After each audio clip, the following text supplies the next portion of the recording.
Love without emotional presence is just an illusion. We like to think love is about words, promises, gifts, or gestures, but those things on their own are empty if we're not truly there for the other person. You can be in the same room and still feel miles apart. You can say, I love you, and yet leave someone starving for your attention, your warmth, your presence. Love isn't about proximity, it's about emotional engagement. It's about being tuned in, noticing the shift in someone's tone, recognizing when they're hiding pain behind a smile, being there not just when it's easy, but especially when it's hard. And too often we confuse showing up physically with showing up emotionally, but they're not the same. You can say, I love you every single day, but if you're not emotionally present, those words lose their meaning. Presence is the proof of love. It's how we show someone that they matter, not just in thought, but in action. Because love, real love, is not just about what we say, it's about what we do consistently, especially when no one is watching. Think about it. When was the last time someone made you feel truly seen? Not just noticed, but understood. That feeling doesn't come from a compliment or a gift. It comes from presence. From the moments when someone puts away their phone, looks you in the eye, listens to you without interrupting, and holds space for your thoughts, your emotions, your truth. That is love in its most honest form. Too often we try to substitute presence with performance. We think that as long as we do enough, buy enough, say enough, show up enough, we're doing our part. But love is not a checklist. It's not about quantity of time or things. It's about the quality of presence. You can spend hours together and still feel alone if the emotional connection isn't there. Being physically next to someone means nothing if your mind and heart are somewhere else. When someone is emotionally present, they don't just hear you. They feel you. They recognize the weight behind your silence. They understand the difference between a forced smile and a real one. They notice when you're not okay, even when you say you are, and they respond not with solutions or distractions, but with compassion and care. That kind of presence is rare, and it's powerful. In relationships, emotional absence is often what causes the deepest pain. It's not the arguments or even the mistakes, it's the slow erosion of connection. It's the feeling of being invisible to the person you love, of talking but not being heard, of reaching out but getting nothing in return. That pain lingers and it grows until one day love feels more like a memory than a reality. Presence is not always easy. It requires intention. It requires setting aside distractions, ego, and even discomfort to fully engage with another person. It means showing up even when you're tired, when you don't have the answers, when you're scared. It means holding space for someone else's experience without trying to fix it or escape it. And that takes courage. That takes love in action. The moments, in the quiet, consistent moments that love is truly proven. Sitting through difficult conversations, offering your full attention when your partner is vulnerable, choosing to engage instead of withdraw. These moments don't always look dramatic or cinematic, but they're where love lives. They're what build trust. They're what make a relationship feel safe. Presence also means being emotionally honest, not just showing up for the other person, but showing up as yourself, being authentic, sharing your truth, letting someone into the parts of you that are messy, complicated, and real, because you cannot build a deep connection if you're hiding behind a mask. True presence means you're not just witnessing someone, you're inviting them to witness you too. When we choose to be fully present, we tell the other person, you matter, I see you, I'm here. And that, more than any grand gesture or romantic words, is what love truly is. Because without presence, love is just a performance, a shadow, an illusion. But with presence, love becomes something unshakable, something real, something that holds people together, not just in moments of joy, but through all the seasons of life. Presence is not just a gift we give others, it's the very essence of love itself. Emotional absence breeds insecurity in even the strongest of hearts. It's not always loud, it's not always obvious. Sometimes it shows up quietly in the long pauses between conversations and the unanswered texts, in the way someone looks at you but doesn't really see you. Over time, that absence chips away at your sense of safety, leaving behind confusion, doubt, and an aching loneliness. Love is supposed to be a place of comfort and connection, a safe space where you can be fully yourself, knowing that someone is there emotionally to hold your fears, celebrate your victories, and walk with you through uncertainty. But when emotional presence disappears, love starts to feel like a guessing game. You find yourself asking, are we okay? Even when nothing has been said. Because deep down, you feel the distance growing. You feel the disconnection, even if no one has admitted it out loud. And the thing is, emotional absence isn't just about silence. It's about being physically there, but mentally and emotionally somewhere else. You can have dinner together, sleep in the same bed, share your routines, and still feel utterly alone. And that kind of aloneness in the presence of someone you love is one of the most painful experiences a person can endure. Insecurity doesn't just happen because someone's words are cruel. It happens when their words say one thing, I love you, I care about you, you matter, but their actions don't back it up. It's when you speak your truth and feel dismissed, when you express your needs and get met with indifference, when your joy, pain, or passion is met with a blank stare or an empty nod. That's when the doubt creeps in, not just about the relationship, but about yourself. You start to wonder if you're too much, if you're asking for something unreasonable, if maybe, just maybe, you're the problem. You begin to shrink, to silence parts of yourself, hoping that if you're quieter, easier, more accommodating, the emotional presence you long for will return. But love should never make you feel like you need to disappear to keep it. Emotional presence is what builds the foundation of trust. It's what reassures us that we're safe, accepted, and valued. Without it, relationships become unstable. They lose their grounding. It's like trying to build a house on sand. No matter how beautiful it looks from the outside, it won't last if the foundation isn't strong. And that foundation isn't built with promises. It's built with consistency, attention, and care. When someone is emotionally absent, they might not even realize the damage being done. They may think they're doing enough by providing, staying faithful, or being physically present. But love isn't just about showing up on the outside. It's about showing up on the inside too. It's about empathy, attunement, and genuine engagement. When those are missing, insecurity takes root and grows in the silence. It's not that we expect our partners to be perfectly available all the time. Everyone gets overwhelmed, distracted, or pulled in a million directions. But emotional absence becomes a pattern when someone repeatedly chooses not to engage, when they consistently choose distraction over connection. That's when it stops being circumstantial and starts becoming harmful. Healing that dynamic requires awareness. It requires both people to acknowledge the disconnection and decide to do the hard, intentional work of rebuilding emotional presence. Because security in a relationship isn't built through grand gestures. It's built through consistent emotional investment, a willingness to listen deeply, to understand, not just respond, to care, not just coexist. In the end, emotional presence is love's anchor. Without it, love drifts into dangerous waters, leaving both people questioning where they stand. But with it, love becomes a harbor, safe, grounded, and deeply secure. And that's what every human being is truly searching for. Not perfection, but presence. Not just someone to love, but someone who's actually there to love us back. Love thrives on intentional attention, not passive presence, not habitual interaction, but focused, deliberate, conscious engagement. It's the kind of attention that says, I choose you again and again, not because I have to, but because I want to. In a world full of noise and distractions, this kind of attention has become rare, but it is absolutely essential for love to grow and endure. We often confuse time spent with quality connection, but love doesn't thrive on time alone.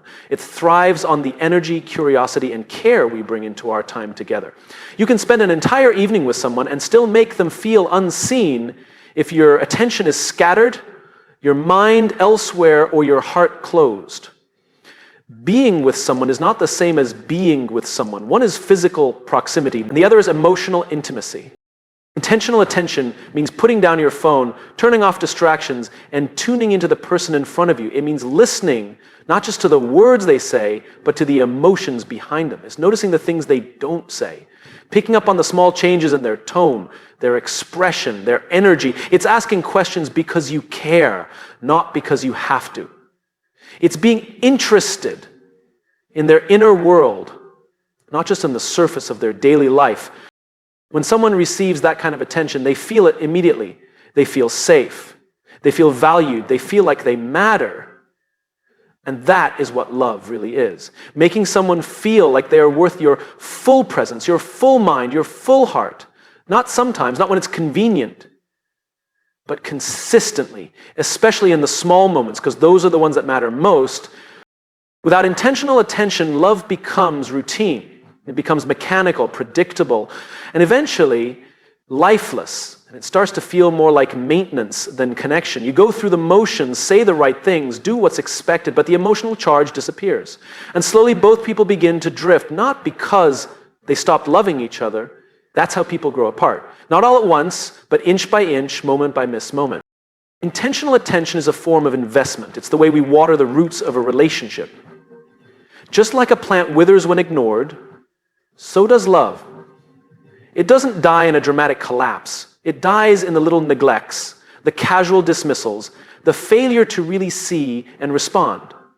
And over time, that neglect becomes a message. You don't matter as much anymore. Even if that message isn't spoken aloud, it's deeply felt. The beauty is that intentional attention doesn't require grand acts. It's found in simple gestures. A genuine compliment, a long look, a hand on the back when words fail, an unexpected question that shows you're really paying attention. These are the threads that weave intimacy. These are the signals that say, I know you, I see you, I still care deeply. And the truth is, people don't fall out of love because the love disappears. They fall out of love because they stop paying attention. Love is alive. It needs nurturing. It needs intention. Without it, it withers. With it, it deepens, expands, and flourishes, even through hardship, even through change.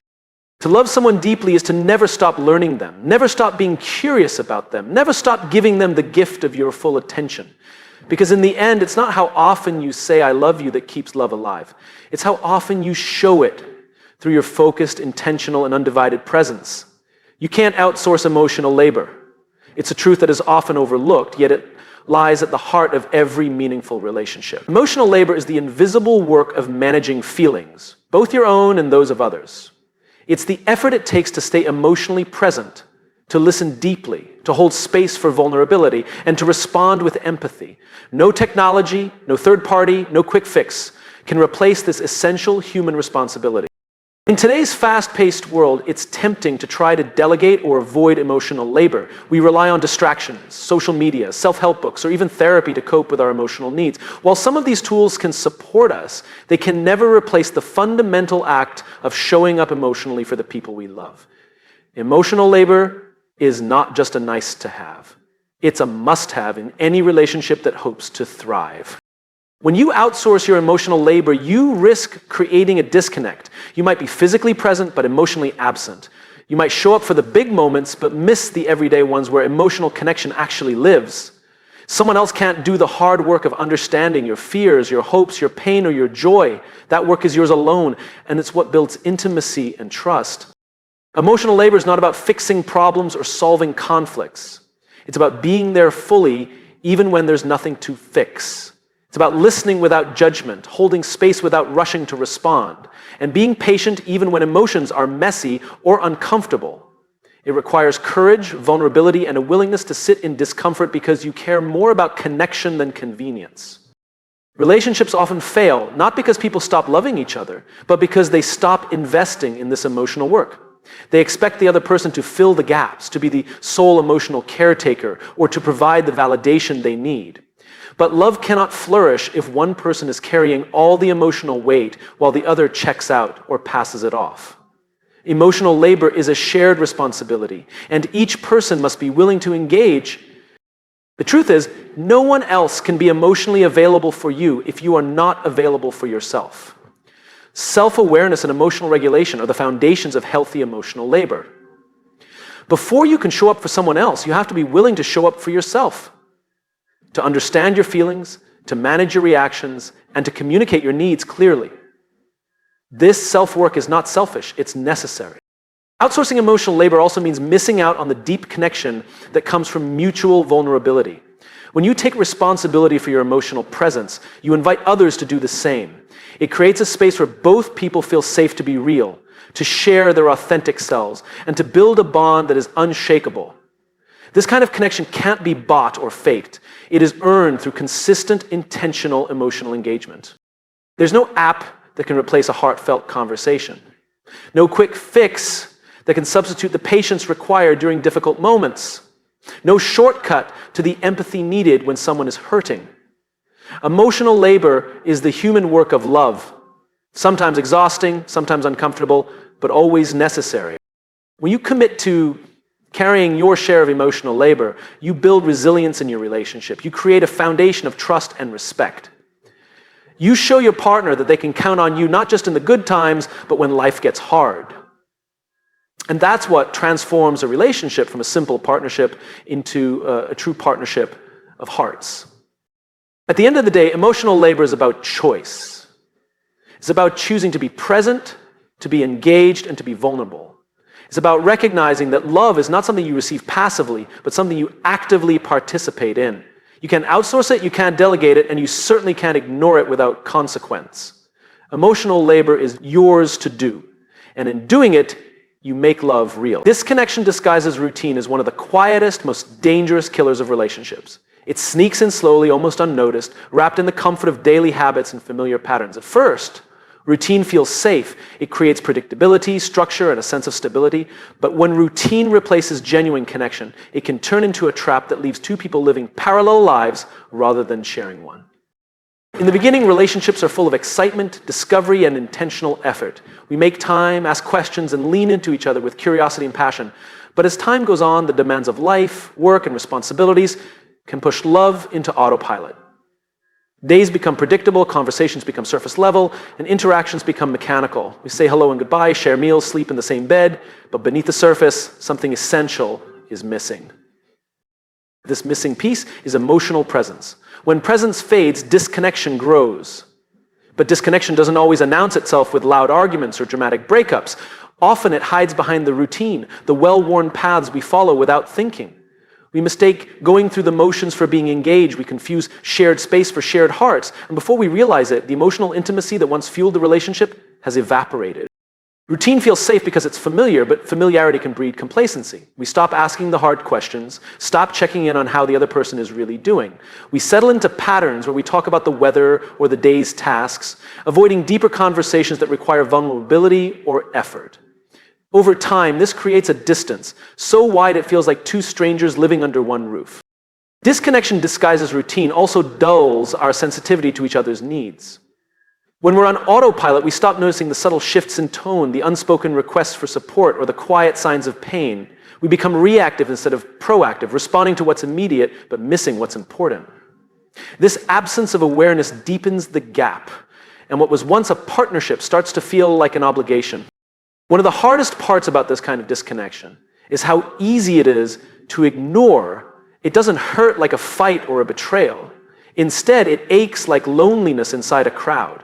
It whispers doubts and feeds insecurities. It leaves people wondering if they're still loved, if they still matter, if the bond they built was ever real. That uncertainty gnaws away at trust and hope, making it harder to reconnect. The antidote to disconnection, disguised as routine, is conscious presence. It requires stepping out of autopilot and making deliberate choices to engage. It means carving out time, not just any time, but quality time, to truly connect, to listen without distraction, to share openly, and to be curious about the evolving inner world of your partner. It means reigniting the spark by remembering what drew you together in the first place, and intentionally nurturing that connection every day. Reconnection also calls for vulnerability. It's about admitting that things have grown stale or distant and having the courage to address it honestly. This can be uncomfortable, but it's necessary. When both partners commit to this work, routine transforms from a trap into a framework, a structure that supports rather than stifles intimacy. Routine can be a gift when it's filled with intention. When the small, everyday moments are lived with presence and care, they become the threads that weave a resilient relationship. Cooking dinner together, asking about each other's day, sharing laughter, and comforting one another are not just mundane tasks. They are acts of love that build deep emotional connection. Disconnection, disguised as routine, can be reversed, but it requires awareness, effort, and commitment. It's a call to wake up from the fog of habit and choose each other again every day. Because love is not sustained by routine alone. It is sustained by the presence, attention, and emotional engagement we bring to those routines. When we reclaim that, we transform not just our relationships, but our lives. Real love requires being brave enough to be present. It's not always easy, and it certainly isn't always comfortable. Being truly present with someone means showing up fully, mind, body, and heart, without retreating behind walls of distraction, fear, or avoidance. It means choosing vulnerability over safety, connection over convenience, and courage over complacency. At its core, presence is about honesty. It's about acknowledging who you are in the moment, with all your imperfections and emotions laid bare. It means resisting the urge to hide behind masks or scripts and instead offering your authentic self, even when that self feels messy or scared. Real love asks us to do this not just once, but over and over again, through every challenge, every joy, every quiet moment in between. Bravery in love is often mistaken for grand gestures or dramatic declarations. But the real bravery lies in the small, everyday acts of presence. It's in sitting through uncomfortable conversations without shutting down. It's in listening deeply when your partner shares something difficult instead of tuning out. It's in holding space for their emotions, even when you don't know what to say or how to fix things. This kind of bravery requires patience and grace, both for yourself and for the person you love. Being present also means confronting your own fears. Fear of rejection, fear of being vulnerable, fear of not being enough. These fears can tempt us to pull away, to close off, or to numb ourselves. But love demands that we face these fears head on. It asks us to lean into discomfort, knowing that growth and intimacy are born from moments of courage and openness. When we are brave enough to be present, we create a safe harbor for our relationships. We build trust by showing that we can be counted on, not just in good times, but when things get hard. This kind of presence says, I am here, I see you, I won't turn away. And those words, spoken through action, are some of the most powerful expressions of love. Real love also requires embracing uncertainty. Being present means acknowledging that we can't control everything, how the other person will respond, how situations will unfold, or how long the relationship will last. It means being willing to sit with the unknown, trusting that our willingness to be present is what truly matters. This trust is a radical act of faith in love itself. Moreover, bravery in presence challenges the cultural myths that equate love with ease and constant happiness. Real love is messy, it's complicated, it's filled with moments of doubt, frustration, and hurt, but it's also filled with moments of profound connection and healing. To experience these fully, we must be willing to show up, to be seen, and to see others not just in their best light, but in their full humanity. Being brave enough to be present transforms love from an abstract ideal into a lived reality. It moves love from words into action, from promises into presence. This presence becomes the soil where trust, intimacy, and deep connection take root and flourish. It's not always glamorous or easy, but it is real and it is worth everything. In the end, real love calls us to show up, to be courageous in our presence, to stay open in the face of vulnerability, and to choose connection over fear. It asks us to be fully here in this moment with the person we love. Because it is only through this kind of brave presence that love grows beyond illusion and becomes something unbreakable.